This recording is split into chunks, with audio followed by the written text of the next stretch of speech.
কোলাহলমুক্ত পরিবেশে যেতে চান? তাহলে আজই ঘুরে আসতে পারেন বঙ্গবন্ধু সাফারি পার্কে। পকেটে 500 টাকা নিয়ে বেরিয়ে পড়লেই চলবে।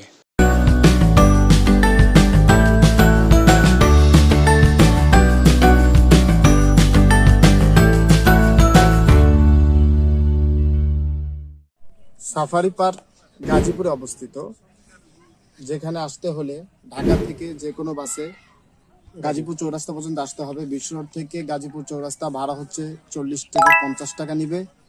সেখান থেকে তাকোয়া পরিবহন বাসে বাগেরহাট বাজার পর্যন্ত আসতে হবে। সেখানে ভাড়া জনপ্রতি নেবে 30 থেকে 40 টাকা। সেখান থেকে আপনারা অটো ভাড়া করে রিজার্ভ অথবা লোকাল সিএনজি যা পাওয়া যায় সেগুলো করে রিজার্ভ আসতে পারেন। 100 টাকা নিতে পারেন, 150 টাকা নিতে পারেন, জনপ্রতি 30 টাকা করে ভাড়া নিতে পারে। তো এখান থেকে এসে আমরা টিকিট সংগ্রহ করব, যে টিকিটের মূল্য পড়বে 50 টাকা।